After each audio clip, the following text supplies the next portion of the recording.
Milo doesn't get it. What's the big deal about moms?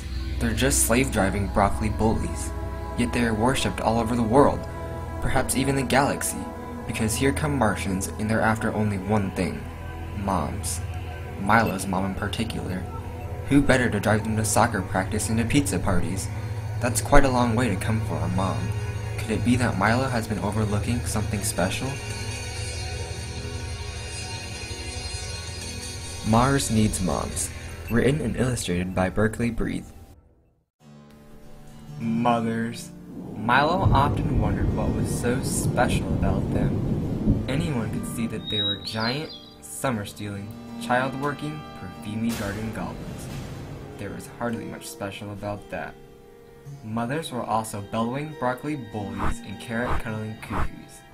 Nothing very special about that, thought Milo. Mothers were slave-driving, trash-mashing, rubbish-odor ogres. Nothing special about that. And mothers were thundering, humorless tyrants. This afternoon, Milo's mother missed what was funny about Sister Tune. Up to bed, now! She thundered. Tyrant, barked Milo. No supper, said his mother. As she left his room, Milo yelled, I sure don't see what's so special about mothers. She paused when he said this, and then closed the door, very, very slowly. Exhausted from his fit, Milo fell very, very asleep. Milo slept so deeply that he never heard the distant roar of rocket engines in the night sky beyond his window. He never saw the tongue of orange flames light up the nearby hills. The spaceship landed just outside of town. They'd arrived. But who? Martian raiders. Worse, Martian raiders with a big net. They climbed down from the starship and gazed over the town below, looking for that most marvelous treasure. Treasure that could never, ever be found on Mars. A treasure called moms. Ooh, they thought, to nab just one of those. Any mother would do. They don't have mothers on Mars, you know. Martians grow motherless from the ground like potatoes. The raiders had some early mom nabbing trouble. Bolder action would be needed. Milo awoke to strange sounds down the hall. He peeked around the door to see his mother being carried past the bathroom by 3 Martians the color of jelly beans. That, he thought, is something you don't see every day.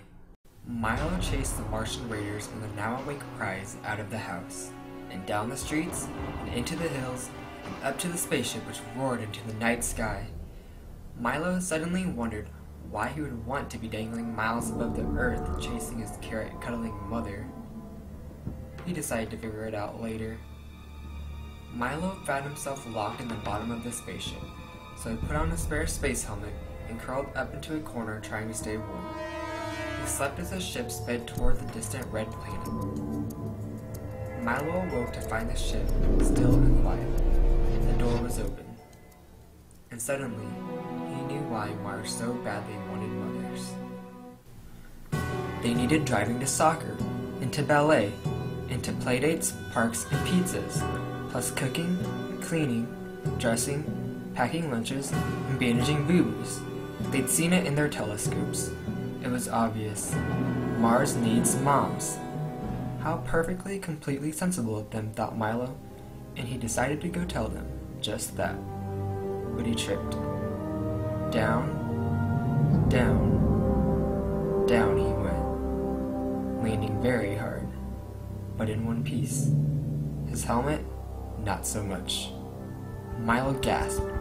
Anyone knows breathing in Martian air is like breathing in dry mustard. He sucked it in and instantly grew weak and dizzy, and things began to go dark. Milo was fading. He barely sensed someone approaching. And he barely sensed the gentle hands place her own helmet over his head. Milo opened his eyes, and for the first time, he saw neither a broccoli bully nor a slave-driving garden ogre. He didn't see a tyrant, or a dictator, or a weary driver to soccer games. Suddenly, he knew what was so special about mothers. She looked at him, smiling, and said, I'll love you to the end of the universe. And then she breathed in the terrible air, closed her eyes, and leaned on Milo, growing very still. The Martians watched, unmoving, confused. "Help her!" he yelled angrily.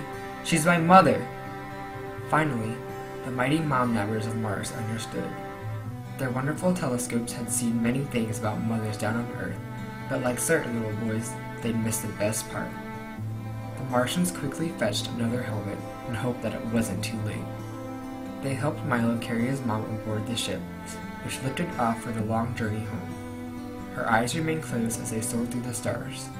Milo would stay curled close to her all night, and he would be there when she woke up in the morning.